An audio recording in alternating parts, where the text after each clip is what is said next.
আল্লাহ পাকের দরবারে লাখো কোটি সুজুদ এবং শুকরিয়া জ্ঞাপন করছি যে মনিব আমাদেরকে তার কোরআন শুনবার জন্য আসার এবং বসার তৌফিক দিয়েছেন। আমরা সবাই কালিমাতুশ শুকর আদায় করি, সবাই বলছি আলহামদুলিল্লাহ। রাসূল মকবুল সাল্লাল্লাহু আলাইহি ওয়াসাল্লামের প্রতি দরুদ এবং সালাম পড়ি সাল্লাল্লাহু আলাইহি ওয়াসাল্লাম।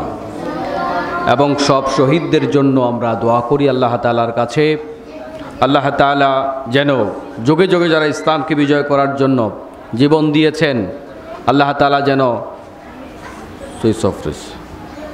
আল্লাহ তাআলা যেন সব শহীদদেরকে জান্নাতের উচ্চ মাকাম দিয়ে দেয়। সবাই বলে আমিন। বিশেষ করে আমাদের বাংলাদেশকে নতুনভাবে স্বাধীন করার জন্য যারা জীবন দিয়েছেন, আল্লাহ তাআলার কাছে তাদের জন্য দোয়া করি আল্লাহ তাআলা যেন সব শহীদদেরকে জান্নাতের জন্য কবুল করেন। সবাই বলে আমিন। Box sound. আমার মুসলমান ভাইয়েরা, আমরা আপনাদের সম্মুখে কোরআনুল কারীমের সূরা আম্বিয়ার ৭৩ নম্বর আয়াতে কারিমা তিলাওয়াত করেছি। এই সূরা আম্বিয়া থেকে আমরা কিছু কথা আজকে বলবো। এই মাসটি হচ্ছে রাসূল সাল্লাল্লাহু আলাইহি ওয়াসাল্লামের জন্মের মাস। এই মাসটি হচ্ছে রাসূল সাল্লাল্লাহু আলাইহি ওয়াসাল্লামের বিদায়ের মাস। এই মাসটি অত্যন্ত গুরুত্বপূর্ণ একটি মাস।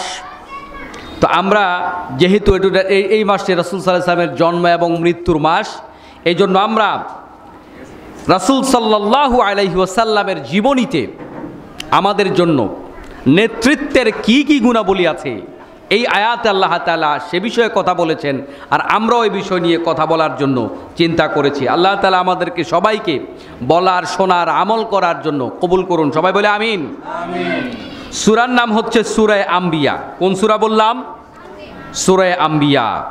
আম্বিয়া শব্দটি হলো বহুবচন, নবীর বহুবচন হলো আম্বিয়া। কোরআনুল কারীমে আল্লাহ তাআলা বিভিন্ন সূরার বিভিন্ন নামকরণ করেছেন। এই সূরাটিতে আল্লাহ তাআলা এই আম্বিয়া নামকরণ কেন করলেন, তার কারণ হচ্ছে এই সূরাতে এমন নয় যে অন্যান্য সূরাগুলাতে ওই সূরার কোনো গুরুত্বপূর্ণ শব্দকে কেন্দ্র করে নামকরণ করা হয়। আর এই সূরাতে আল্লাহ তাআলা নামকরণ করার কারণ হচ্ছে অনেকজন নবী রাসূলের ঘটনা আল্লাহ তাআলা এই সূরার মধ্যে বর্ণনা করেছেন। আর এটাকে কেন্দ্র করেই এই সূরার নামকরণ করলেন সূরা আম্বিয়া। আমার মুসলমান ভাইরা, এই সূরায় আরও কিছু বিষয় নিয়ে কথা বলা হয়েছে। তাওহীদ, রিসালাত, আখিরাত, তারপরে মুশরিকদের পক্ষ থেকে ঈমানের ব্যাপারে যে সন্দেহ ছিল, রাসূল সাল্লাল্লাহু আলাইহি সাল্লাম সহ অতীতের নবীদের ব্যাপারে কাফের বেঈমানদের যে প্রশ্নগুলো ছিল, তাদের যেই অভিযোগ ছিল, এই বিষয়গুলোর জবাব আল্লাহ তাআলা এই সূরার মধ্যে অত্যন্ত সুন্দরভাবে দিয়েছেন। এই জন্য সাহাবাই কেরাম এই সূরাটাকে খুব আপন মনে করতেন। সুবহানাল্লাহ। হযরত আব্দুল্লাহ ইবনে মাসউদ রাদিয়াল্লাহু তাআলা আনহু বলেন, সূরা বনী ইসরাঈল, সূরা কাহাফ, সূরা মারইয়াম, সূরা তাহা, সূরা আম্বিয়া, এগুলো হলো আমার প্রাচীন মুখস্থ সম্পদ এবং উপার্জন। তার মানে এই সূরাগুলো আমি আগের থেকে মুখস্থ করে রেখেছি। এই সূরা মুখস্থ করে রাখার মানে হচ্ছে এটা প্রাচীন থেকে সে মুখস্থ করেছে, তার মানে এটা মাক্কি সূরা, এবং তিনি বলেছেন এটা আমার সম্পদ। তার মানে এই সূরার মধ্যে আল্লাহ রাব্বুল আলামিন বান্দার জন্য অত্যন্ত গুরুত্বপূর্ণ কিছু বিষয় দিক নির্দেশনা দিয়েছেন। আর এই দিক নির্দেশনার ক্ষেত্রে আল্লাহ রাব্বুল আলামিন ইতিপূর্বে সাইয়েদনা ইব্রাহিম আলাইহিস সালাম, লূত আলাইহিস সালাম, ইসহাক আলাইহিস সালাম, ইয়াকুব আলাইহিস সালাতু ওয়াস সালাম, এই পয়গাম্বরদেরকে নিয়ে এই সূরার কিছু কথা বলেছেন। আর ওই কথাগুলাই আল্লাহ তাআলা এই আয়াতের মাধ্যমে আমাদের জন্য আদর্শ বানিয়ে দিলেন। সুবহানাল্লাহ।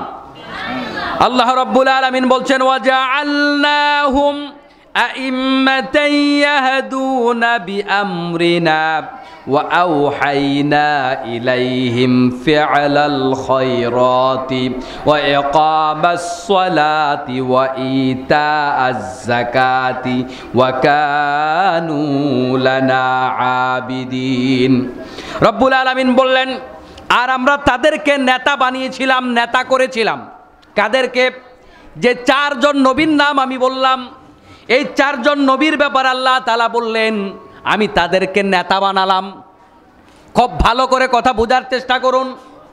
আয়াতের শুরুতেই আল্লাহ তাআলা বললেন আমি তাদেরকে নেতা বানালাম। যদিও এখানে মুহাম্মদুর রাসূলুল্লাহ সাল্লাল্লাহু আলাইহি ওয়াসাল্লামের নাম নেই, কিন্তু যেই চারজন নবীর কথা বললেন তারা অত্যন্ত বড় পয়গাম্বর, উঁচু আসনের পয়গাম্বর, নামি দামি পয়গাম্বর, পরিচিত পয়গাম্বর। তাদের নাম দিয়ে আল্লাহ তাআলা আমাদেরকে শিক্ষা দিচ্ছেন যে এটা শুধুমাত্র তাদের জন্য নয়, যদি তাদের জন্য হতো তাহলে আমি আল্লাহ তাআলা আয়াত বানাইতাম না। এই কথাগুলা তাদের জন্য নয়, বরং এই কথাগুলা কিয়ামত পর্যন্ত যত মানুষ আসবে সবার জন্য। আল্লাহ তাআলা বললেন আমরা তাদেরকে নেতা করলাম। আল্লাহ রাব্বুল আলামিন একজন, তিনি একক, তিনি অদ্বিতীয়। আরবি ব্যাকরণের একটা নিয়ম হলো, অথবা সব ব্যাকরণেই এটা মেনে চলা হয়, যখন রাষ্ট্রপ্রধান বক্তব্য দেয় তখন নিজে কথা বলার সময় নিজেকে বহুবচনের শব্দে ব্যবহার করে, আছে না? যেমন ডক্টর ইউনূস যখন বক্তব্য দেয় তখন বলে যে আমরা এটা করেছি, আমরা ওইটা করেছি। ডক্টর ইউনূস কয়জন? একজন, কিন্তু আমরা শব্দ ব্যবহার করে। এটা সম্মানের ক্ষেত্রেও ব্যবহৃত হয়। তো এক্ষেত্রে আল্লাহ তাআলা তার নিজের ব্যাপারে যে শব্দগুলো বলেছেন আমরা দিয়ে বলেছেন। এখন কেউ কেউ মনে করতে পারে তাহলে আল্লাহ কয়জন, কিন্তু এটা কেন জন বোঝানো নয়, এখানে বহু বচন দিয়ে ব্যক্তির সম্মানকে প্রকাশ করা হয়। তাহলে আল্লাহ তাআলা বললেন আমি এই নবীদেরকে নেতা বানিয়েছি। খেয়াল করুন কথা খুব মন দিয়ে। এই নবীদেরকে মসজিদের ইমাম সাহেব বানাইছি, আল্লাহ এটা বললো না। এই নবীদেরকে আমি খানকার পীর বানিয়েছি, আল্লাহ এটা বললো না। এই নবীদেরকে আমি জুমার নামাজের খতিব বানিয়েছি, ওয়াজের বক্তা বানিয়েছি, আল্লাহ এটা বললো না। নবীর অনেকগুলা গুণাবলী, কিন্তু এত গুণাবলীর মধ্যে সবার আগে যেই কথাটা বললেন সেটা হচ্ছে আমরা তাদেরকে নেতা বানিয়েছি। কি বানিয়েছি? আমার মুসলমান ভাইয়েরা, আসলে নেতৃত্বের পরিবর্তনের মাধ্যমে সমাজ পরিবর্তন হয়। যেই সমাজের নেতা যত ভালো ওই সমাজ তত ভালো। যেই সমাজের নেতা যত সৎ ওই সমাজের কর্মীরাও তত সৎ। যেই সমাজের নেতা যত দুর্নীতিবাজ ওই সমাজের সাধারণ প্রজারা তত বেশি দুর্নীতিবাজ। ঠিক কিনা বলেন? আজকে আমাদের বাংলাদেশের প্রেক্ষাপট দেখেন, এক চোর পালানোর পরে এরপরে বাকি চোর যারা আছে তারা এখনো চাকরিতে যোগদান করে নেই। অনেকে ভূমি অফিসে এখন গেলে আগের মতো আর কাজ হয় না। খোঁজ নিলে দেখা যায় কাজ কেন হয় না, কারণ যতজন কর্মকর্তা আছে তার 199 জন ঘুষখোর।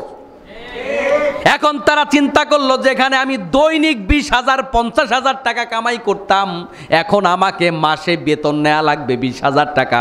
তাহলে আমি প্রতি মাসে 2 লাখ 4 লাখ 5 লাখ টাকা কামাই করতাম। ওই জায়গায় যদি 20,000 টাকা নেয় ওই লোকের জন্য বিপদ আছে নাকি নাই? আপনাদের জন্য বিপদ নাই, কারণ আপনারা 20,000 টাকা দিয়ে চলতে পারেন। কিন্তু যেই লোক মাসে 50,000 মাসে 5 লাখ টাকা খরচ করে অভ্যাস হয়ে গেছে, যেই লোক প্রত্যেক বেলায় মুরগির রান খায়, যেই লোক হরিণের গোশত খায়, যেই লোক পাবদা মাছ ছাড়া খায় না, যেই লোক নদীর মাছ ছাড়া খায় না, যেই লোক মানুষকে ফতুর করে করে এভাবে জীবন মানকে উন্নত করেছে, এক এক বেলায় গাড়ি এক একটা চালায়, এখন ওই লোক যদি 20,000 টাকা পায় সরকারের কাছ থেকে, ওই 20,000 টাকা দিয়ে তো ড্রাইভারের বেতন হয় না। এখন তার জন্য বিপদ আছে নাকি নাই? 15টা বছর বিলাসী জীবনযাপন করে এখন রিক্সা দিয়া চলা এটা তো সম্ভব না। 15 বছর প্রাডো গাড়ি দিয়া চলছে, এখন রিক্সা দিয়া চলা সম্ভব? এজন্য স্বৈরাচার পালিয়েছে। স্বৈরাচারের পেছনে যারা আছে এখনো তাদের কাজকাম স্থবির, এখনো তারা কাজে এগুচ্ছে না। কারণ হলো একটা, 15 বছর চুরি করে করে রাজা বনে বসে আছে, রাঘব বোয়াল বনে বসে আছে। এখন নীতি আদর্শ আর ভাল লাগে না। খেয়াল করেন প্রিয় ভাইরা আমার, খুবই ভালো লেগেছে। গতকাল ডক্টর ইউনূসের বক্তব্য শুনছিলাম, তিনি বলেছেন এখন থেকে বোতলজাত পানি কোনো অফিসে চলবে না, আমার অফিসেও এখন জগ দিয়া পানি দেওয়া হবে। কথা বুঝেন? তাহলে জগ দিয়া যদি আপনি সাপ্লাইয়ের পানি দেন তাহলে ওই পানি 1 মাস ব্যবহার করলে যেই পরিমাণ খরচ হবে, প্রতিদিন এক একটা সচিবালয়ের অফিসে এক একটা কামরায় তার চেয়ে বেশি খরচ হয়। একদিন 1 মাসের চেয়ে বেশি খরচ হয়। ঠিক কিনা বলেন? এভাবে যদি আমাদের সমাজের নেতারা চিন্তা করতে পারত, এরা তো ইসলামওয়ালা নয়, এদের কাছ থেকে আমরা অনেক বেশি ভালো পাবো, এটা আশা করা যায় না। অনেকে আবার মনে করে হুজুর আপনাদের মতো লোকেরা এই দাড়ি ছাঁচা লোকদের পক্ষে কথা বলেন, এটা কি হয়? অমুক সুদকুর তমুক সুদকুর বলে কি বলে না? বাংলাদেশে সুদমুক্ত আছে কেডা? কোন মসজিদের ইমাম সাহেব সুদ খায় না তার নাম বলেন? অনেকে আবার মনে কষ্ট পাইতে পারেন, হুজুররা কি সুদের ব্যবসা করে? হুজুররা সুদের ব্যবসা করে না। ও মুসলমান ভাইয়েরা, মনে রাখবেন, একটা সমাজের অর্থ ব্যবস্থা যখন সুদভিত্তিক হয়, আপনার আমার প্রত্যেকের পকেটে সুদের টাকা অটোমেটিক ঢুকে যায়। তাইলে এখন আপনি বলেন, আমি সুদখোর কিনা? আপনার আমার ভিতরে তো সুদ ঢুকে গেছে। এজন্য এই সমাজকে ভালো না করে কোনো ব্যক্তিকে সুদখোর মদখোর বলে লাভ নাই। এই সমাজকে ভালো করার জন্য পদক্ষেপ নিতে হবে। আমার প্রিয় ভাইয়েরা, আল্লাহ তাআলা জানেন সেই খবর, কারণ আল্লাহ বান্দাকে বানাইছে, মানুষ বানাইছে। আল্লাহ মানুষের ভিতরের খবর কি জানে না? জানে না? জানে। আল্লাহ পাক বললেন, আমি নবীদেরকে নেতা বানিয়েছি। তো নবীদেরকে নেতা বানিয়েছেন আল্লাহ তাআলা, ওইটা আমাদের শোনায় লাভ কি? আল্লাহ বুঝায়, নবীদের মতো তোমরা নেতা হও। নবীদের মতো যদি নেতা না হয়, ওই নেতা দিয়ে সমাজের প্রভূত কল্যাণ সাধিত হবে না। নবীদের মতো নেতা হলে দুনিয়াতেও কল্যাণ হবে, আখিরাতেও কল্যাণ হবে। আমার মুসলমান ভাইয়েরা, আমাদের এই বাংলাদেশে আমরা দেখেছি যেই নেতাদেরকে ওই স্বৈরাচার মিথ্যা মামলায় জুলুম করে ফাঁসি দিয়ে বাংলাদেশ থেকে বিদায় করেছে, ওই মীর কাসেম আলী একটা পানির বোতল বাংলাদেশে এভাবে হাতের নিচে নিয়েছে। ওই পানির বোতল শেষ হয়নি, বিদেশে যাওয়ার পরেও ওই পানির বোতল তার হাতে। সাংবাদিক প্রশ্ন করে, ভাই এই পানির বোতল আপনি বাংলাদেশ থেকে নিয়ে আসছেন, ওই পানির বোতল একটা দাম কত, আপনি এখন ওটা রেখে দিয়েছেন? কয় না, আমি এটা অপচয় করতে পারবো না, এটা আমি আমার টাকার কিনায় না, এটা ইসলামী ব্যাংকের টাকার কিনা, জনগণের টাকায় কেনা, ওই পানি আমি অপচয় করতে পারি না। এরা ছিল জাতির শ্রেষ্ঠ সন্তান। আর এরপরে যারা হয়েছে, যারা তাদেরকে অন্যায়কারী বলে ফাঁসি দিয়েছে, ওই এক একটা মন্ত্রী এমপি লাগবে না, এক একটা মেম্বার চেয়ারম্যান খ্যাত নেতা পাতি নেতা সাসা নেতা এক একটা হাজার কোটি টাকার মালিক হয়েছে। আজকে দ্রব্যমূল্যের ঊর্ধ্বগতি, মানুষ কষ্টে আছে, মানুষ না খেয়ে আছে, মানুষ লজ্জায় বলতে পারছে না। এগুলার জন্য, এই অসহনীয় পরিবেশ পরিস্থিতির জন্য আপনার মতো গার্মেন্টস শ্রমিকরা দায়ী নয়, রিক্সাওয়ালারা দায়ী নয়, ঠেলাওয়ালারা দায়ী নয়, এই সব কিছুর জন্য ওই রাঘব বোয়াল নেতারা দায়ী। এজন্য আল্লাহ তাআলার নেতার কথা আগে বলেছে। আল্লাহ তাআলা বললেন, আমি ওই ইব্রাহিম আলাইহিস সালামকে, হুদ আলাইহিস সালাতু ওয়াস সালামকে, নূহ আলাইহিস সালাতু ওয়াস সালামকে, ইয়াহইয়া আলাইহিস সালাতু ওয়াস সালামকে আমরা তাদেরকে নেতা বানিয়েছি। এই নেতা বলে আল্লাহ রাব্বুল আলামিন আমাদেরকে এই নেতৃত্বটাকে যেন আমরা গুরুত্ব দিতে পারি, সেটাকে আমাদেরকে আল্লাহ তাআলা দৃষ্টি আকর্ষণ করছেন। আমার মুসলমান ভাইয়েরা, এরপর আল্লাহ তাআলা বুঝায় নেতা কেমন হবে, নবীরা কেমন নেতা ছিল। আমাদের জাতির পিতা, মুসলিম জাতির পিতা সাইয়েদানা ইব্রাহিম আলাইহিস সালাম, আমাদের জাতির পিতাকে সবাই বলেন না, জাতির পিতাকে 16 বছর ধরে জাতিরে খাওয়ানোর চেষ্টা করা হয়েছে। জাতির পিতা ওই সাতামাতা, ওই সাতামাতা তোমাদের মতো মূর্খদের পিতা হতে পারে, কোন মুসলমানের পিতা হতে পারে না।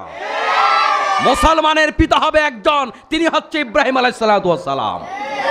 এই কথাগুলো তো ইমামরা বলতে পারেনি। গোটা বাংলাদেশের প্রত্যেকটা মসজিদের ইমামের গলায় তারা শিকল বেঁধে রেখেছে, যেন ইমামরা হক কথাগুলো বলতে না পারে। ঠিক কিনা বলেন? আল্লাহ রাব্বুল আলামিন বলছেন, ওয়াইযিবতালা ইব্রাহিম রাব্বুহু বিকালিমাতিম ফাআতাম্মাহুন্না। স্মরণ করো ওই সময়ের কথা যখন ইব্রাহিম আলাইহিস সালাতু ওয়াস সালামকে আল্লাহ তাআলা পরীক্ষা করলেন। একটা দুইটা নয়, অনেক অনেক পরীক্ষা করলেন। ফাআতাম্মাহুন্না, আল্লাহ তাআলা বলেন ইব্রাহিম আলাইহিস সালাতু ওয়াস সালাম এমন একজন নবী, তিনি প্রত্যেকটা পরীক্ষায় 100তে 100 পেয়ে উত্তীর্ণ হয়েছে। সুবহানাল্লাহ। তাহলে ইব্রাহিম আলাইহিস সালামকে পরীক্ষা করেছে, আর ইব্রাহিম আলাইহিস সালাম 100তে 100 পেয়ে উত্তীর্ণ হয়েছে। ক্বালা ইন্নী জাইলুকা লিন-নাসি ইমামা। এবার আল্লাহ তাআলা বলছেন, আমি আপনাকে, ও ইব্রাহিম, আমি তোমাকে জাতির জন্য নেতা বানিয়ে দিলাম। সুবহানাল্লাহ। আগে বলছেন পরীক্ষা করলাম কোরআনের তাফসির বোঝার জন্য।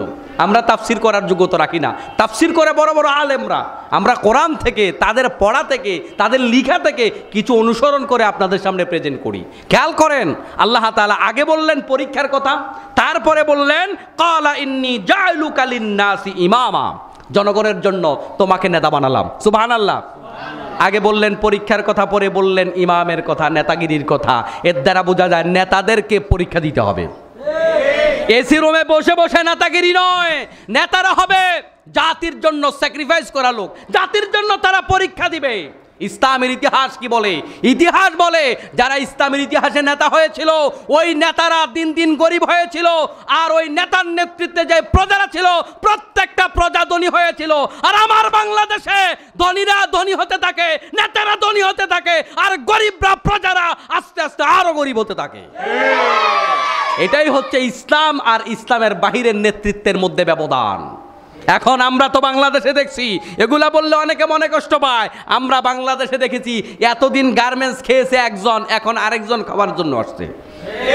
এগুলা বললে অনেকে মনে কষ্ট পায়, অনেকে মনে করে হুজুর এতদিন তো ওদের বিরোধী ছিল, এখন আমাদের বিরোধী হইল কেমনি? মনে রাখতে হবে কোন মুসলমান ব্যক্তির বিরোধী নয়। আমরা যারা ঈমান এনেছি আল্লাহর উপরে, আমার বাবাও যদি অন্যায় করে আমি তার বিরুদ্ধেও কথা বলবো, এর নাম হচ্ছে মুসলমান। আওয়ামী লীগ ক্ষমতায় আসলো না, বিএনপি ক্ষমতায় আসলো নাকি জামাত ইসলাম ক্ষমতায় আসলো, সেটা আমাদের দেখবার বিষয় নয়। আওয়ামী লীগ দুর্নীতি করলে আমরা বলবো, বিএনপি করলেও বলবো, জামাত ইসলাম করলেও বলবো, যেই চুরি করবে আমরা তার বিরুদ্ধে জিহাদ করব।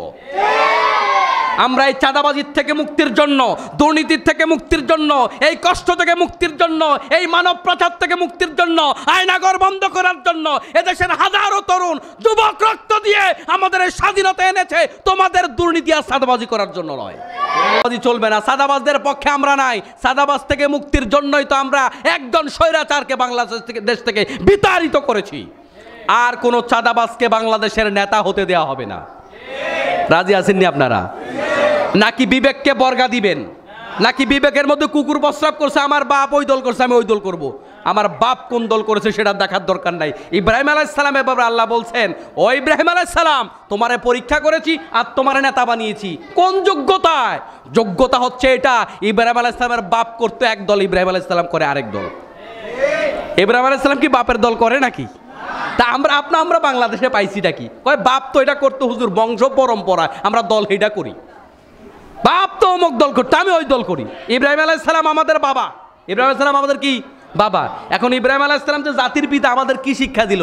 আমাদের বাবার বাবা যিনি, তার বাবা কি তার দল করতো না, আরেক দল। আমার মুসলমান ভাইরা, এর দ্বারা বোঝা যায় যে বাবা কোন দল করতো সেটা বিষয় নয়, আমার বিবেক বলবে আমি সত্যের উপরে আছি নাকি মিথ্যার উপরে আছি। ঠিক কিনা বলেন? আল্লাহ তাআলা আমাদের বিবেক ব্যবহার করার তৌফিক দাও। আমরা বাংলাদেশের জন্য নেতৃত্ব চাই যিনি জনগণের দুঃখ বুঝবেন, যিনি জনগণের পাশে থাকবেন, যিনি জনগণের পালস বুঝবেন, যিনি জনগণের গলা চিপে টাকা খেয়ে আঙ্গুল ফুলে কলা গাছ হবে না। আমরা এমন নেতৃত্ব বাংলাদেশের জন্য চাই। আপনারা কি বলেন? এটা কি সম্ভব না? সম্ভব, সম্ভব। ছাত্ররা দেখিয়ে দিয়েছে সুন্দর। আমাদের এই রাস্তায় অটো রিক্সাওয়ালারা জীবনে আইন মানে, ওরাও দেখি যে সোজা এক লাইন মেলে চলে। আসলে এই দেশের মানুষ এত খারাপ না। এদেরকে যদি সুন্দরভাবে একজন ভালো নেতা পরিচালনা করতে পারত, এই দেশের এই মানুষগুলো আল্লাহওয়ালা হয়ে যেত।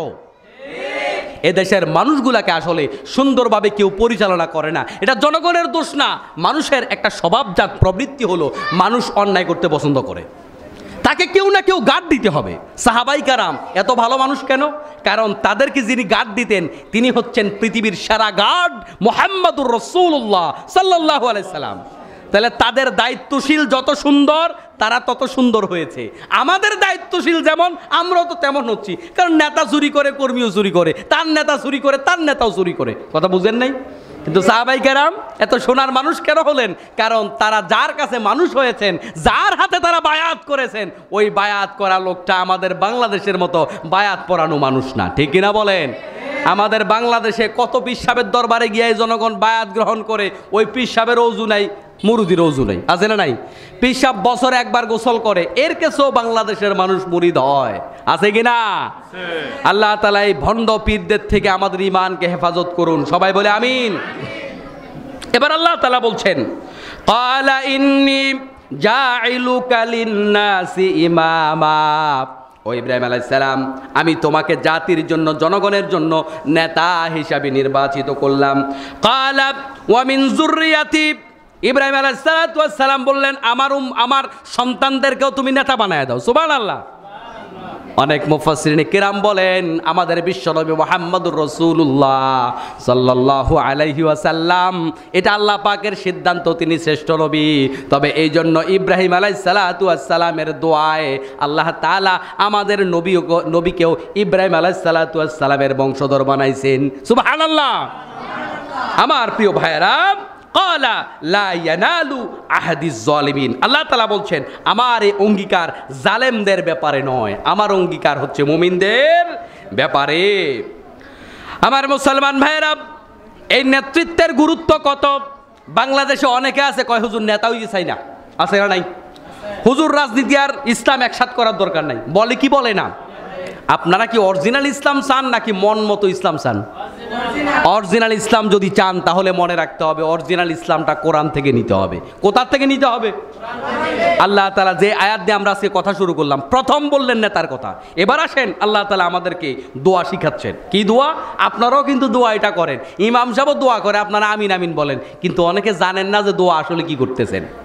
ওয়াল্লাযীনা ইয়াকুলুনা রব্বানা হাব লানা মিন আজওয়াজিনা ওয়া যুররিয়াতিনা ওয়া কুররাতা আ'য়ুনিন ওয়াজআলনা লিল মুত্তাকিনা ইমামা। এই দোয়া করে কি করে না? আপনারা আমিন বলেন না? মসজিদে ইমাম সাহেবরা এই দোয়া অ্যাভেলেবেল করতে শুনছেন না আপনারা? আবার অনেকে মুখস্থও তো আপনারা পারেন। আল্লাহ তাআলা বলছেন তারা প্রার্থনা করে থাকে কোন ভাষায়? হে আমাদের রব, আমাদের নিজেদের স্ত্রীদের এবং নিজেদের সন্তানদেরকে নয়ন শীতলকারী বানাও। এর আগে আল্লাহ তাআলা বলেছেন আমাদেরকে নয়ন শীতলকারী বানাও। ওয়াজআলনা লিল মুত্তাকিনা ইমামা, আর আমাদেরকে মুত্তাকিদের নেতা বানাও। কি বানাও? নেতা বানাও। আপনি দোয়া করতেছেন আল্লাহর কাছে প্রতিদিন, আল্লাহ আমার নেতা বানাও, কিন্তু নেতা হওয়ার মতো সেই যোগ্যতা আমি অর্জন করতেছি না, ঠিক না ভাই? অথচ আল্লাহর কাছে আমি দোয়া করতেছি আল্লাহ আমার নেতা বানাও, তা আপনি মুনাজাতে দোয়া করছেন কেন? আপনি তো আবার মুনাজাত কইরা আইসা বাইরে এসে বলেন ভাই আমি কিন্তু কোনো রাজনীতি ফাজনীতি কিছু করি না, বলেন কি না? তো মুনাজাতে বললেন কেন নেতা বানাও আল্লাহ আমারে? কি বলছি এটা তো আমরা জানিই না। এজন্য আমার মুসলমান ভাইয়েরা, দোয়া যে আমরা করছি আল্লাহ যে আমাদের শিখিয়েছেন, এটা কেন? কারণ সমাজ সুন্দর করার জন্য, দুনিয়া সুন্দর করার জন্য, আখিরাত সুন্দর করার জন্য সবার আগে দরকার একটা জিনিস, সেটা হচ্ছে নেতৃত্ব। নেতৃত্বের পরিবর্তন ছাড়া সমাজ পরিবর্তন হয় না। নেতৃত্ব দুই প্রকার। নেতৃত্ব কয় প্রকার? আইম্মাতুল হুদা, আইম্মাতুদ দালালা। একটা হচ্ছে হেদায়েতপ্রাপ্ত নেতৃত্ব, আরেকটা হচ্ছে গোমরা নেতৃত্ব। হেদায়েতপ্রাপ্ত নেতৃত্ব যারা, এদের ব্যাপারে আল্লাহ তাআলা কোরআনুল কারীমের মধ্যে বলেন ওয়াজআলনা মিনহুম আইম্মাতান ইয়াহদুনা বিআমরিনা লাম্মা সাবারু ওয়া কানু বিআয়াতিনা ইউকিনুন। আর আমরা তাদের মধ্য থেকে অনেক নেতা মনোনীত করেছিলাম যারা আমাদের নির্দেশ অনুযায়ী হেদায়েত করত, যেহেতু তারা ধৈর্য ধারণ করেছিল আর তারা আমাদের আয়াত সমূহের ব্যাপারে দৃঢ় বিশ্বাস রাখত। এখানে নেতৃত্বের জন্য ভালো নেতা কারা হবে তাদের কয়েকটা গুণাবলী বলেছেন। এক নাম্বার হলো আল্লাহ তাআলা বলেছেন ওই নেতারা মানুষদেরকে হেদায়েতের দিকে ডেকে রাখবে। কার দিকে রাখবে? এখন আপনি চোখ বন্ধ করেন, আপনার বিবেকরে প্রশ্ন করেন, আপনার নেতা আপনারে কোন দিকে ডাকে? আপনি মুসলমান না? মুসলমান না? মুসলমান কি কোরআনুল কারীমের অর্ধেক মেনে, অর্ধেক ছেড়ে, অর্ধেক স্বীকার করে, অর্ধেক অস্বীকার করে মুসলমান থাকা যায়? যায় না। আল্লাহ তাআলা বলছেন তারা যাদেরকে আমি নেতা মনোনীত করেছিলাম তারা জনগণকে হেদায়েতের দিকে ডাকে। এক নাম্বার হেদায়েতের দিকে ডাকে। দুই নাম্বার তারা ধৈর্য ধারণ করে। নেতার গুণাবলী, তারা ধৈর্যশীল হবে, তারা জনগণের উপর চড়াও হবে না। আমাদের বাংলাদেশের মতো অধৈর্য নেতৃত্ব গোটা দুনিয়াতে আর কোথাও নাই। ট্রাম্পের শাসনামলে আমরা আমেরিকা দেখেছি, ট্রাম্পের হোয়াইট হাউসের সামনে ট্রাম্পের ছবিরে টানাইয়া জুতা দিয়া পিটায়, সামনে পুলিশ দাঁড়ায় আছে, কেউ কিচ্ছু বলে না। আমাদের বাংলাদেশে এরকম যদি করে কোনো নেতার বিরুদ্ধে, এরকম জনগণ যদি এরকম করে, তার পিঠের চামড়া থাকবে? সোজা আয়না করে, না হয় সাগর নিয়া পাথর দিয়া পিঠের মধ্যে পাথর বেঁধে ওই ইলিয়াস আলীর মতো গুলি করে সাগরের মধ্যে ডুবাই দেওয়া হবে। বেটা আমার বিরুদ্ধে বললি কেন? আমার বাপের বিরুদ্ধে বললি কেন? আমরা এমন দেশে বসবাস করি, বাপের বিরুদ্ধে বললে মামলা হয়, বাপের বিরুদ্ধে বললে হামলা হয়, কিন্তু নবীর বিরুদ্ধে বললে মামলা হামলা করতে চায় না। আফসোস, আমরা নবীকে নেতা মানতে পারিনি। আল্লাহ তাআলা এই আয়াতে নবীদের পরিচয় দিয়েছেন। নবীদের এক নাম্বার যোগ্যতা, নবীরা নেতা। নবীরা কি নাকি মসজিদের ইমাম সাহেব? আমি বানায়া বলছি? আল্লাহ বলছে নবীরা নেতা। সবচেয়ে বড় কথা হচ্ছে শক্ত কথাগুলো আমরা হজম করতে জানি না। আর আমরা হুজুররাও খুব চালাক, মিষ্টি মিষ্টি কথা যেমনে কইলে হাদিয়া বেশি পাওয়া যায়, এই আয়াতগুলাকে গোপন রাইখা মিডা মিডা আয়াতগুলাকে জনগণের সামনে প্রেজেন্ট করে। আপনাকে কোরআনুল কারীমের নরম কথাগুলোও বলতে হবে, শক্ত কথাগুলোও তো বলতে হবে। আয়াত তো আমি বানিয়ে বলছি না, খুব বেশি ব্যাখ্যাও করছি না, আমি অনুবাদ করে আপনাদেরকে শোনাচ্ছি। দেখুন আল্লাহ তাআলা কি বলছেন। তাহলে 1 নাম্বার নেতার কাজ জনগণকে হেদায়েতের দাওয়াত দেয়া। যদি আপনার নেতা আপনাকে হেদায়েতের কথা না বলে, আপনি আজকে ওই দলকে তালাক দেন। করছেন তো মিয়া, বাংলাদেশ 50 বছর 55 বছর স্বাধীন হয়েছে, চুরি কেউ কম করে নাই, সবাই চুরি করছে দেখছি। কি বলেন, ঠিক কিনা বলেন? আর আমরা মাত্র কয়েকজন লোকের বিরুদ্ধে দুর্নীতি পাই নাই। এই স্বাধীনতার পর থেকে যত দল গিয়েছে কয়েকজনের বিরুদ্ধে দুর্নীতি পাই নাই। তারা কারা? আল্লামা দিলওয়ার হোসেন সাঈদী, তাদের বিরুদ্ধে আমরা পাইনি, এক আনার দুর্নীতি পাইনি।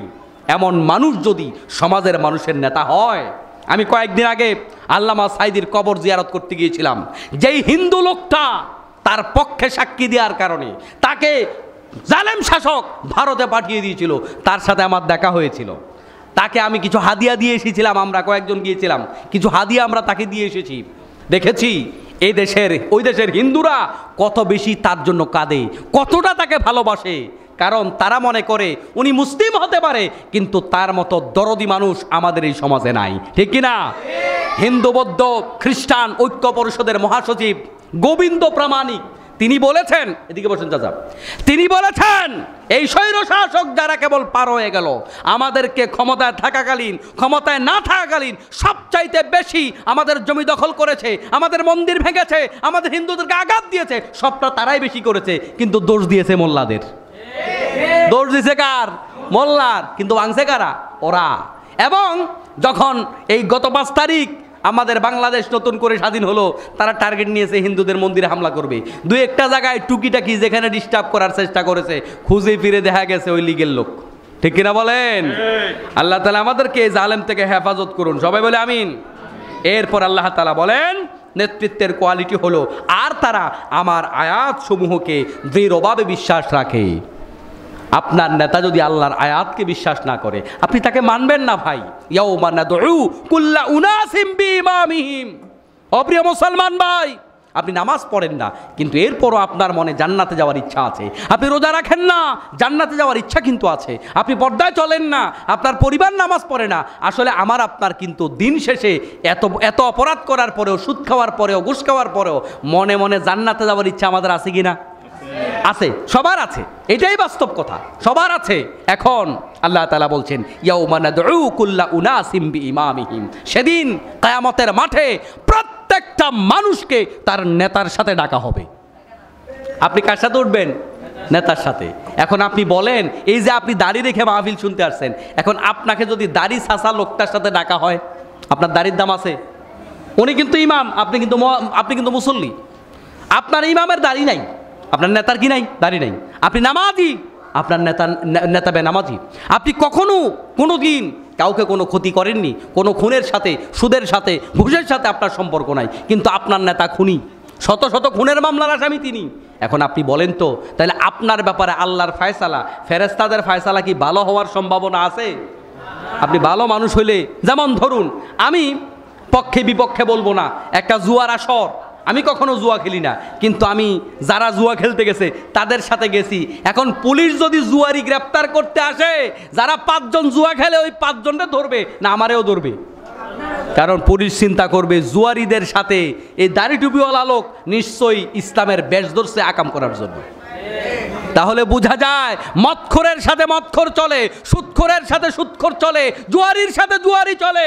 আপনি ভালো মানুষ হলে আপনি কখনো অন্যায়কারী নেতাকে নেতা মানতে পারতেন না, আপনি পরকালকে ভয় পাইতেন। কারণ প্রতিটা মুমিনকে ডাকা হবে ওই নেতার সাথে, হাদিস নয়, বলছে আল্লাহর কোরআন। আমার মুসলমান ভাইয়েরা, এরপরে আল্লাহ তাআলা বলছেন এবার খারাপ নেতা যারা, তাদের বৈশিষ্ট্য কি হবে?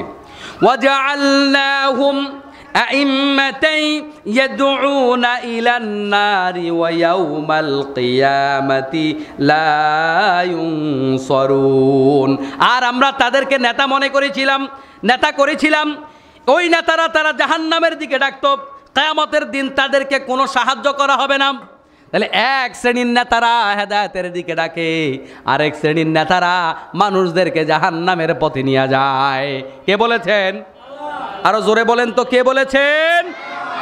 তাহলে নেতারা মানুষকে জাহান্নামের পথে নিয়ে যায়। কারণ নেতার বিলাসী লাইফ দেখলে আপনার আমারও মনে হয় আরে এইটা না ভালো ব্যবসা, সারা বছর ব্যবসা করে কয় টাকা খাবো, এক প্রজেক্টে যদি দুর্নীতি করতে পারি তাইলে মোটামুটি এক ঠেলায় কোটিপতি। আমার মুসলমান ভাইরা, আপনারা কেউ কেউ ভাবতে পারেন এই কথাগুলো কেন বলছি, দেখেন না আয়াতগুলো আমাদের প্রতিটা ঘটনার সাথে মিলে যায়, কিন্তু আমরা এই আয়াতগুলো পড়তে রাজি না, শুনতেও রাজি না, এজন্য আমরা এগুলো জানি না। আমার মুসলমান ভাইরা, এজন্য আমাদের উচিত প্রত্যেকেই আমরা যেন সৎ নেতৃত্ব বাছাই করি। আমার ভাইরা, এবার আসুন, যদি সমাজের নেতৃত্ব খারাপ হয়ে যায় তাহলে আমরা কি করব? আল্লাহর কোরআন আমাদেরকে বলছে, ওয়া ইন্নাকাযু আইমানাহুম মিন বাদি আহদিহিম ওয়া তুআনু ফি দীনিকুম ফাকাতিলু আইম্মাতাল কুফরি ইন্নাহুম লা আইমানা লাহুম লাআল্লাহুম ইয়ানতাহুন।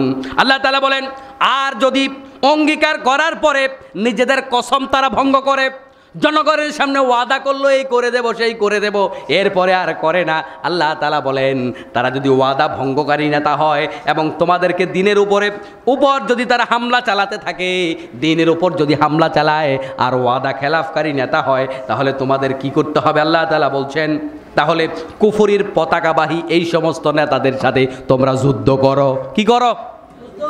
কে বলেছে?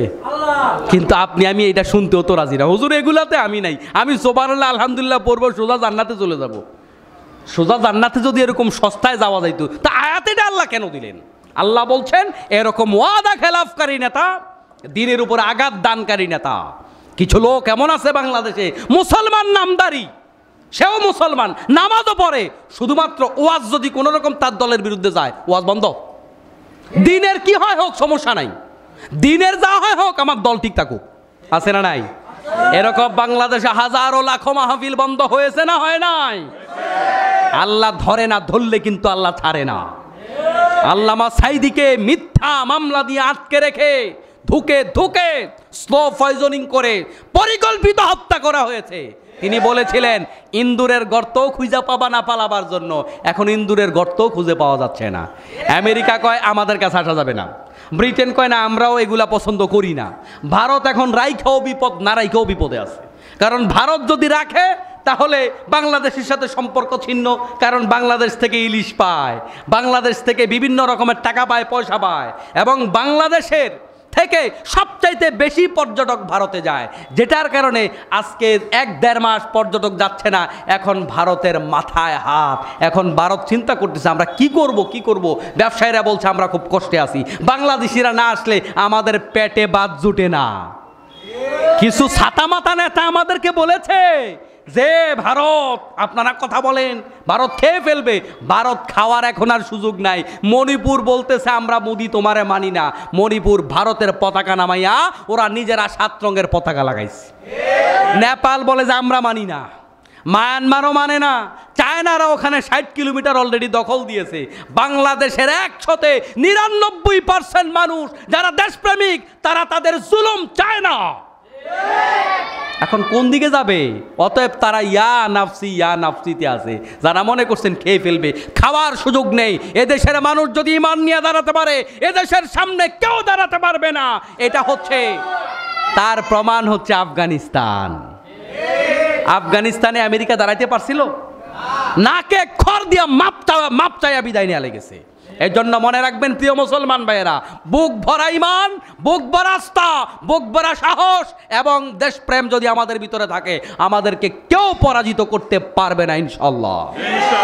কিন্তু যদি আমার ভিতরে এরকম ফাইজলামি থাকে, যারা স্বৈরাচার এখন আমি তারে ঘরে জায়গা দিব, যারা স্বৈরাচার আমি তারে এখন আমার পকেটে জায়গা দিব, তারা আমার দলে ঢুকাবো, তারা এখন আমি পদ দিব, তারা আমি কৌশলে টাকা খাইয়া বর্ডার দিয়ে প্রচার করে দেব, এরকম যদি কেউ করে, অনেকে করতেছে, তারা স্পষ্ট রাজাকার এবং দেশদ্রোহী।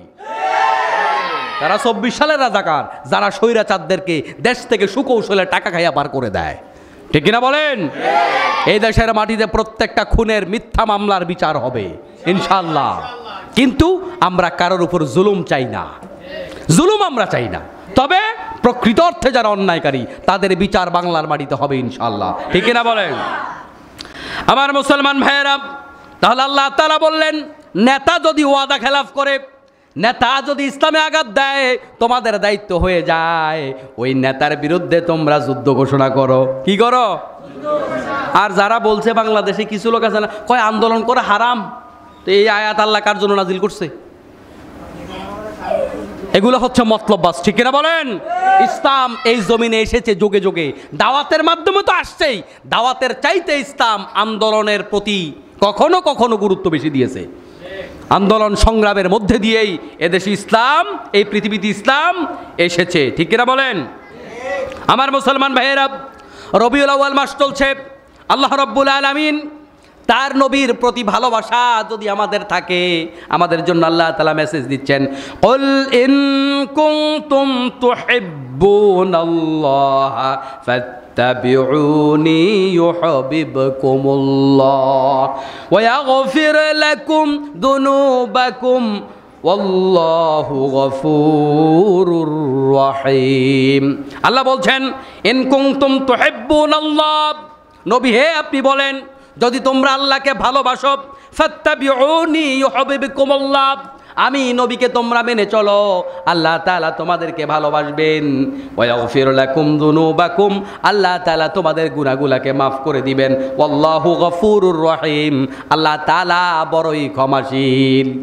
তাহলে নবীকে ভালোবাসলে কেবল মুখে মুখে বলে, এই রবিউল আউয়াল মাস আসলে দাঁড়াইয়া কতক্ষণ ক্যাম করে ইয়া নবী সালাম আলাইকা আর জিলাফি খাইলাম, এটা নবীর প্রতি ভালোবাসা নয়, এটা আল্লাহর প্রতি ভালোবাসা নয়। আল্লাহ তাআলা বলছেন, নবী আপনি বলে দেন, তারা যদি আল্লাহকে ভালোবাসতে চায়, তারা যেন আপনাকে মেনে চলে, আপনাকে মানলে আমি আল্লাহ তাআলা তাদেরকে ভালোবাসবো। সুবহানাল্লাহ। নাকি নবীরে মুখে মুখে ভালোবাসলে আল্লাহ ভালোবাসবে? না, আল্লাহ বলছেন নবীকে মুখে মুখে ভালোবাসলে আমি ভালোবাসবো, এমনটা আমি বলছি না, বরং আমি বলছি আমার নবীকে যদি তোমরা মেনে চলো তাহলে আমি আল্লাহ তোমাদের ভালোবাসবো। সুবহানাল্লাহ। আমার মুসলমান ভাইয়েরা, এই পৃথিবীতে যত মানুষ আছে, কেউ স্বীকার করে আর কেউ স্বীকার করে না, সবাই মূলত আন্দোলনের মধ্যে আছে, সবাই মূলত সংগ্রামের মধ্যে আছে। আল্লাহ তাআলা বলছেন, আল্লাযীনা আমানু ইউকাতিলুনা ফি সাবিলিল্লাহ ওয়াল্লাযীনা কাফারু ইউকাতিলুনা ফি সাবিলিত তাগুত ফাকাতিলু আউলিয়া আশ-শাইতান ইন্না কাইদাশ-শাইতানি কানা দাঈফা। যারা ঈমানের পথ অবলম্বন করেছে তারা আল্লাহর দ্বীনের পথে সংগ্রাম করে, আর যারা শয়তান তারা তাগুদের পথে সংগ্রাম করে। কাজে শয়তানের সহযোগীদের সাথে তোমরা লড়াই করতে থাকো, নিশ্চিত জেনে রেখো শয়তানের কৌশল অত্যন্ত দুর্বল। শয়তানের কৌশল কি? মনোযোগিতা আছে আপনাদের? আমরা যেহেতু মাসিক তাফসির, আমরা সব সময় কথা বলবো, অল্প সময় শেষ করব। আল্লাহ বলছে শয়তানের কৌশল কি? দুর্বল। কত দুর্বল? কামাসালি আনকাবুত। অন্য আয়াতের মধ্যে আল্লাহ বলছেন তাদেরটা কত দুর্বল শোনেন, মাকড়সার জালের মতো দুর্বল। মাকড়সার জালটা কেমন? আল্লাহ বলে যারা আমাকে ছাড়া অন্য প্রভুদের উপর ভরসা করে তাদের ভরসাটা কেমন? কামাসালি আনকাবুত। তাদের ভরসা হলো ওই মাকড়সার জালের মতো। আচ্ছা, মাকড়সার জালের উপর কোনো ভরসা করা যায়?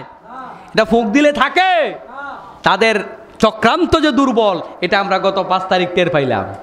আপনারাও তো বহু লোক আমাদের বলছেন, হুজুর যত কথাই বলেন 40 সালের আগে কিন্তু হুজুর কিছু একটা হবে না, বলছেন না? বলেন নাই? আল্লাহ যা করে সেটা আপনি আমি টের পাবো না, কিন্তু আল্লাহ করায়া দেখায়া দিয়েছে, ঠিক কিনা বলেন?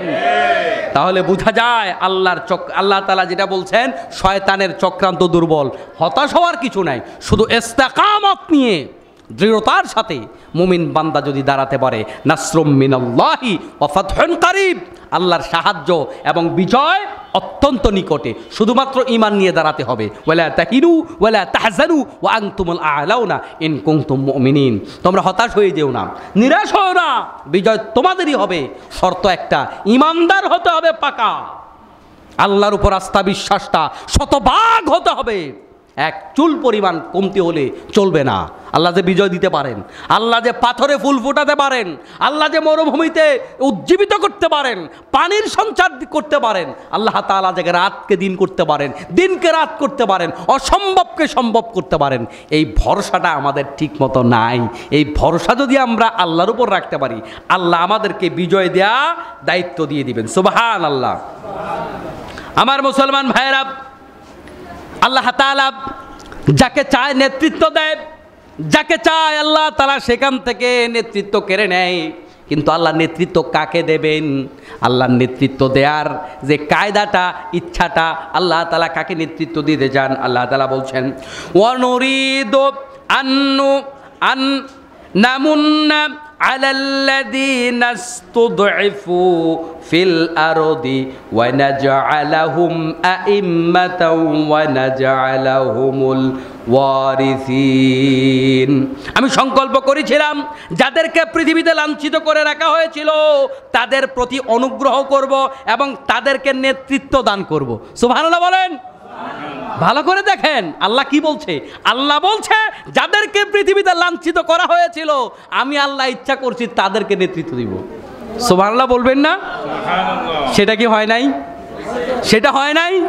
2 দিন আগেই না ডক্টর ইউনূসকে আদালতের বারান্দায় বারান্দায় হাঁটাইলো। এখন ডক্টর ইউনূস কয় শেখ হাসিনাকে সেখান থেকে এনে বিচার করা হবে। দেখেন না আপনি, একটা লোকের মিথ্যা মামলা, কত বড় মিথ্যা মামলা, সে সবগুলা টাকা দিয়ে দিয়েছে ট্রাস্টের মধ্যে এবং সে জানতে চেয়েছে যে আমি যেহেতু সব টাকা তার নামে কিচ্ছু রাখে নাই, আমি কোনো আলেমকেও দেখি না যে নিজের নামে কিচ্ছু রাখে নাই, আমি কামাই করে আপনার নামে দিয়ে দিব। এটা কি সহজ? ডক্টর ইউনূস এমন এক লোক, কামাই করছে নিজে আর দিয়ে দিয়েছে ট্রাস্টে।